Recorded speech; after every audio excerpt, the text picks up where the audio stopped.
नमस्कार। देशकाल में आपका स्वागत है। मैं हूं मुकेश कुमार। दोस्तों, अमेरिकी राष्ट्रपति डोनाल्ड ट्रंप ने अमेरिकी कांग्रेस यानी अमेरिकी संसद में जो भाषण दिया है उसमें बहुत स्पष्ट कर दिया है कि जो घोषणाएं वो करते रहे हैं उससे वो पीछे नहीं हटने जा रहे हैं। चाहे वो टैरिफ का मामला हो, चाहे इमिग्रेंट्स को वापस भेजने का मामला हो, और इस तरह के वो तमाम मुद्दे जिनको वो मानते हैं कि पैसे की बर्बादी है, चाहे वो नाटो की सुरक्षा से जुड़ा मसला हो या किसी दूसरे देशों को दिए जाने वाला अनुदान मदद वगैरह हो, हर जगह उनकी तलवार, उनकी कैंची कटौती के लिए चल रही है। तो ये साफ दिख रहा है कि वो टैरिफ वार को ट्रेड वार में तब्दील कर रहे हैं और वो ट्रेड वार अब विश्व स्तर पर फैलती जा रही है। उन्होंने भारत के खिलाफ भी ऐलान कर दिया है कि 2 अप्रैल से उस पर 100% टैरिफ लगाया जाएगा। तो राष्ट्रपति ट्रंप पीछे नहीं हट रहे हैं, लेकिन ये गौर करने वाली बात है, इस पर विचार किया जाना चाहिए कि उनकी नीतियों की जो प्रतिक्रियाएं हो रही हैं, कहीं उससे अमेरिका को नुकसान तो नहीं होने जा रहा है। अमेरिका उल्टा दूसरे एक चक्रव्यूह में तो नहीं फंसने जा रहा है जिसमें उसे बहुत तरह के नुकसान भुगतने पड़ सकते हैं। मसलन अगर आप टैरिफ वार को ही ले लें तो यहीं से शुरू करें अगर, तो देखें कि उन्होंने मैक्सिको पर टैरिफ लगाए, उन्होंने कनाडा पर टैरिफ लगाए, उन्होंने चीन पर टैरिफ लगाए। अभी तक जो टैरिफ की घोषणा हो चुकी है इन देशों के खिलाफ वो लगा चुके हैं। भारत के संबंध में आज घोषणा हुई है 2 अप्रैल से लागू होंगे, तो वहाँ से क्या प्रतिक्रिया होगी अभी हम कह नहीं सकते। मोदी सरकार तो ऐसा लगता है कि सोई हुई है, उसे कोई फ़र्क ही नहीं पड़ता है। प्रधानमंत्री वनतारा में घूम रहे हैं, अंबानी के पार्क में घूम रहे हैं, गिर के जंगलों में घूम रहे हैं और एक तरह का मौज मस्ती का माहौल है। ये चिंताएं जो विश्व के तमाम देशों को खाए जा रही हैं उनसे वो पूरी तरह से अप्रभावित हैं। बहरहाल भारत को छोड़ दें, लेकिन इन तीनों देशों ने ज़बरदस्त तरीके से पलटवार किया है। चीन ने कह दिया है कि वो तो हर तरह की जंग लड़ने के लिए तैयार है, न केवल ट्रेड वार बल्कि खुली जंग भी लड़ेगा। कनाडा ने जवाबी टैरिफ लगा दिए हैं, 25% उस पर लगाए गए तो उसने भी 25% अमेरिका पर और टैरिफ बढ़ा दिया है। मैक्सिको ने भी इसी तरह से पलटकर जवाब दिया है। कनाडा के प्रधानमंत्री जस्टिन ट्रूडो ने तो कनाडाई लोगों से अपील कर डाली है कि वो अमेरिकी माल का बहिष्कार करें, अमेरिकी चीज़ों का इस्तेमाल ही ना करें और जितना संभव हो देशी चीज़ों का इस्तेमाल करें। अमेरिका में छुट्टी मनाने भी न जाएं, कनाडा में ही मनाएं। तो एक तरह से कनाडा अब खुलकर सामने आ गया। जस्टिन ट्रूडो ने तो बाकायदा ट्रंप को कह दिया है कि ये जो वो टैरिफ लगा रहे हैं ये मूर्खतापूर्ण है। तो आप समझ सकते हैं कि अपने पड़ोसियों से ट्रंप किस तरह से संबंध खराब कर रहे हैं। एक तरफ ये है, दूसरी तरफ चीन तैयार है बिल्कुल अपने उसके टैरिफ का जवाब देने के लिए। यूरोप के देश आप देख रहे हैं किस तरह से गोलबंद हो रहे हैं। नाटो बिखरने के कगार पे पहुंच गया है और तमाम तरह के जो सुरक्षा प्रबंध अमेरिकी देखरेख में होते हैं, अभी तक होते रहे हैं, उन पर भी एक बड़ा सवालिया निशान लग गया है। तो अभी हम फिलहाल इन अंतर्राष्ट्रीय प्रतिक्रियाओं मामलों को अलग करते हैं और ये देखते हैं कि जो ट्रंप साहब अभी तक कर रहे हैं उसका असर उनके अपने मुल्क में किस तरह से पड़ रहा है।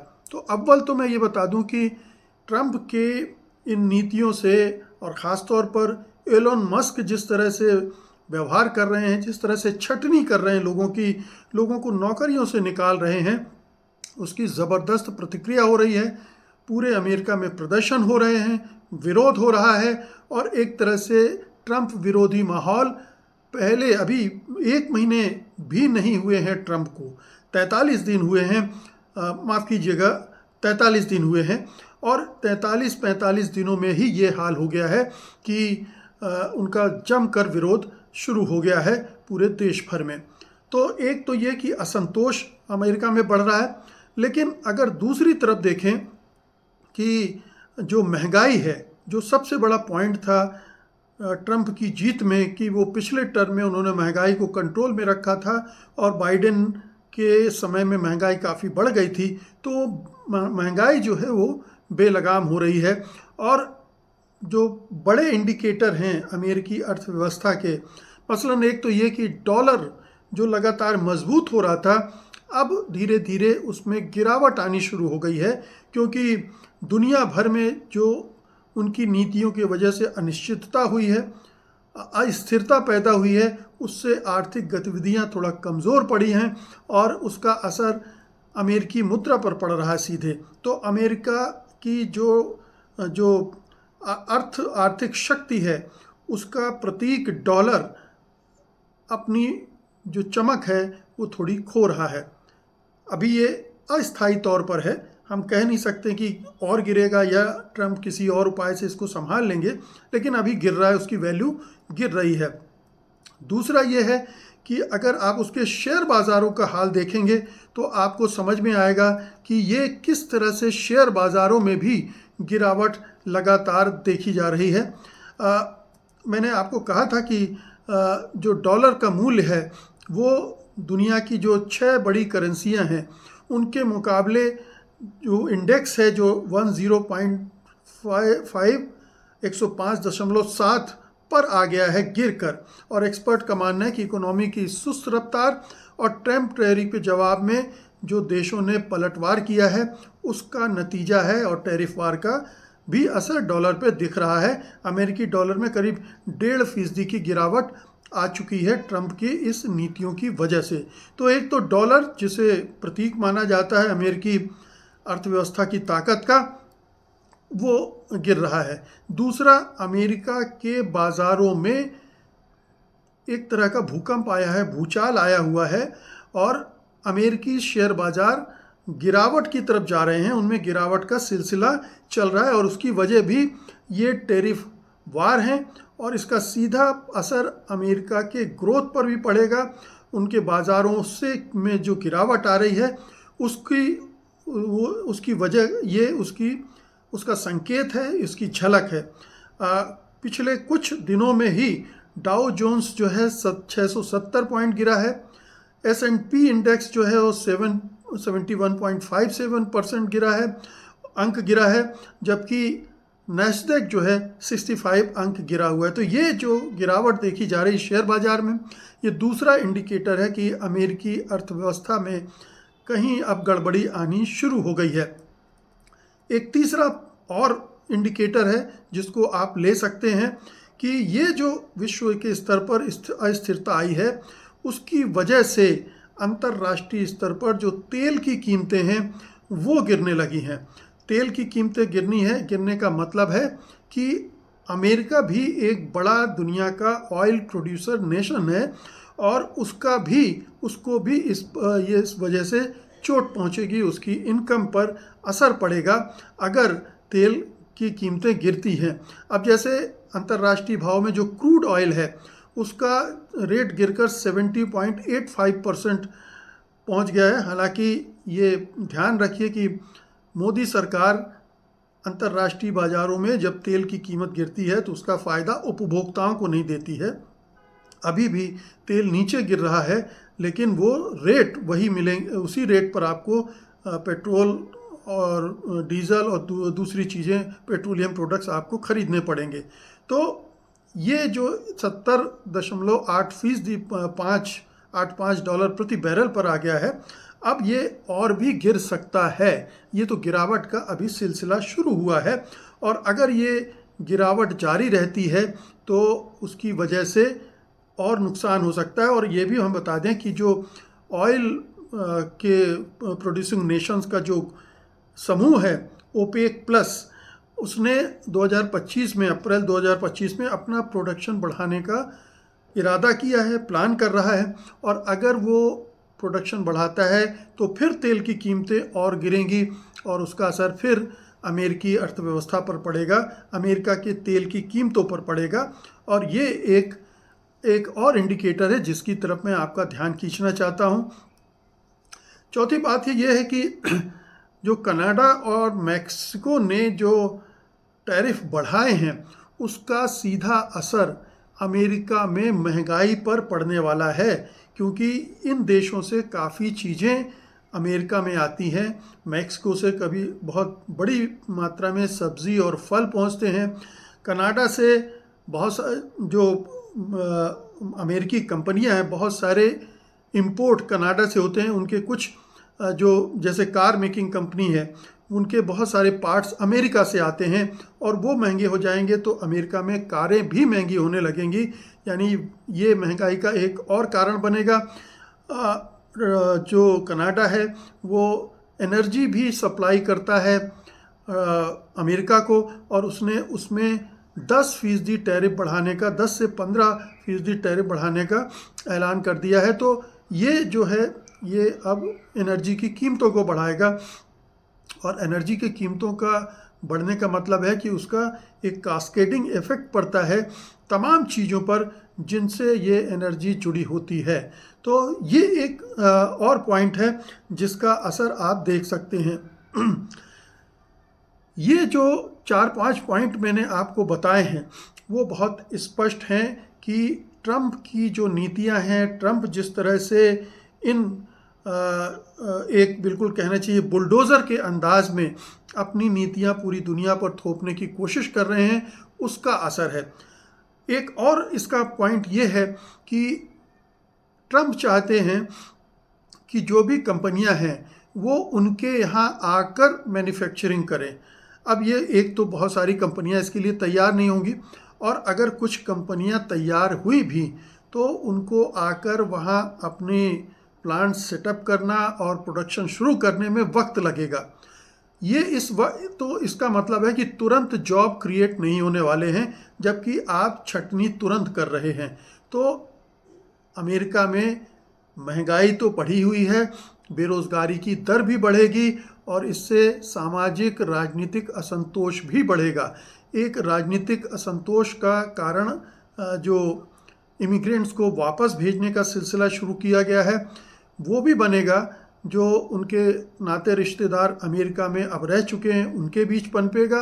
और दूसरा ये कि ये जो बाहरी लोग आते थे ये छोटे मोटे काम करते थे और उनसे बड़ी मदद मिलती थी अमेरिका में। छोटे मोटे काम करने वाले सस्ती कीमतों पर, सस्ती मेहनत मजदूरी पर वो काम करते थे। अगर वो चले गए तो उन कामों के लिए अब ज़्यादा मजदूरी देनी पड़ेगी, और वो ज़्यादा मजदूरी और भारी पड़ेगी। तो ये एक और पहलू है जिस पर शायद ट्रंप साहब सोच नहीं पाए होंगे, या सोच रहे होंगे, लेकिन ज़िद है उनकी कि उन्हें तो ये करना ही करना है। तो इस तरह से इस मोर्चे पर भी अगर सस्ती मजदूरी वाले लेबर चले गए तो उसका आम जीवन पर क्या असर पड़ेगा और इकोनॉमी पर क्या असर पड़ेगा।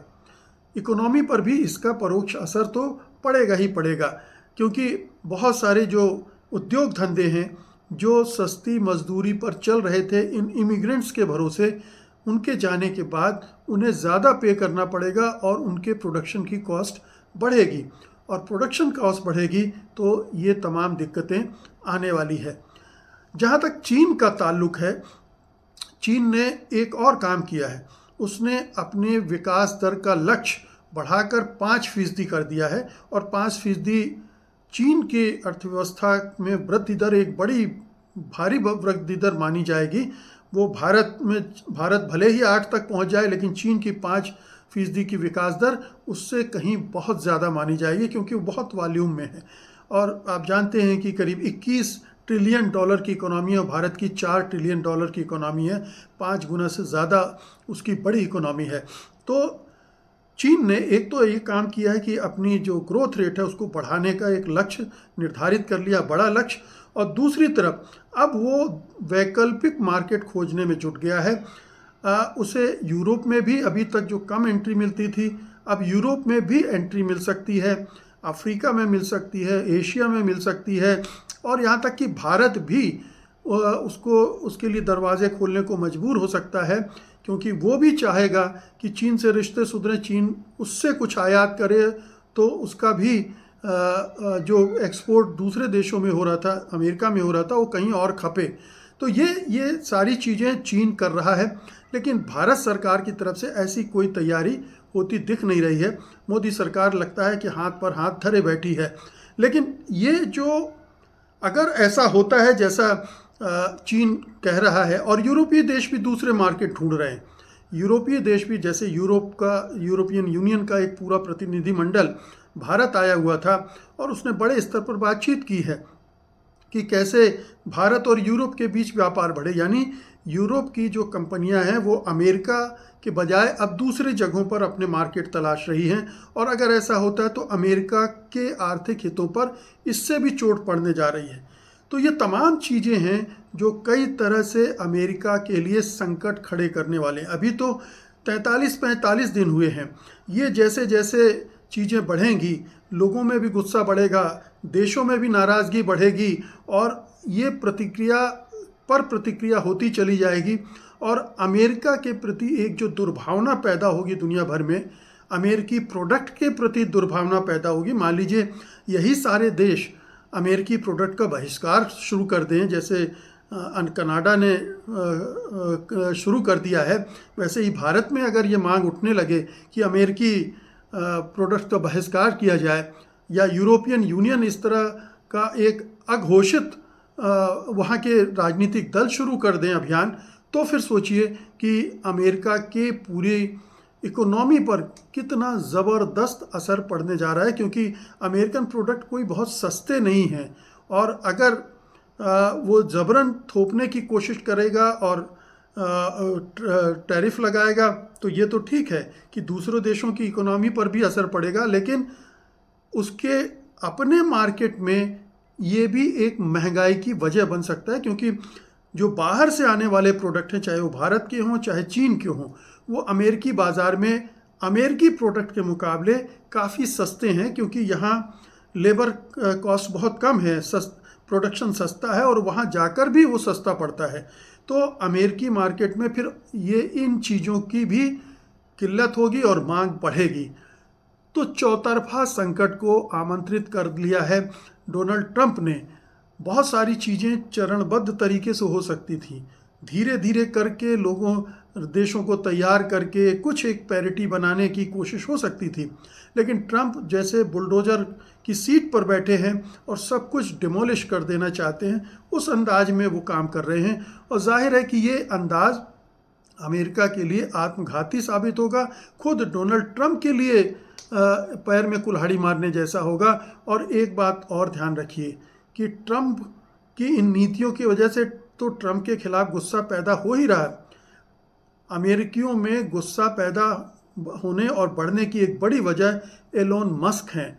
एलोन मस्क जिस तरह से काम कर रहे हैं, जिस तरह से ऐसा लगता है कि डोनाल्ड ट्रंप के बाद वही सरकार चला रहे हैं, ट्रंप प्रशासन चला रहे हैं, जिस तरह से आदेश दे रहे हैं, जिस तरह से छटनियाँ कर रहे हैं, सारे विभागों में दखलंदाजी कर रहे हैं, उससे भी एक बड़ी नाराज़गी पूरे ट्रंप सरकार, ट्रंप प्रशासन के खिलाफ पनप रही है। तो ये चौतरफा चीज़ें हो रही हैं, इसको ध्यान में रखा जाना चाहिए। ट्रंप बुरी तरह से फंस सकते हैं अगर उन्हें अकल ना आई समय रहते हुए कि वो एक साथ इतने सारे दुश्मन खड़े कर रहे हैं, देश के अंदर भी देश के बाहर भी, इतने बड़े बड़े मुल्कों से वो अगर सोच रहे हैं कि केवल रूस से दोस्ती बन जाएगी तो उनका सारा काम हो जाएगा, ऐसा नहीं है। अपने पड़ोसियों से दुश्मनी मोल ले रहे हैं, दुनिया के 2 सबसे बड़ी आबादी वाले मुल्कों से दुश्मनी मोल ले रहे हैं, और सबसे बड़ी बात यूरोप के वो देश जो हमेशा उसके साथ रहे हैं, जो दोस्त रहे हैं, उनको भी वो अपने से दूर किए दे रहे हैं। कुल मिलाकर अमेरिका के लिए ये बहुत शुभ संकेत नहीं है, ट्रंप की ये नीतियाँ और ट्रंप की ये कारगुजारियाँ। बहुत बहुत शुक्रिया आपका, धन्यवाद, नमस्कार।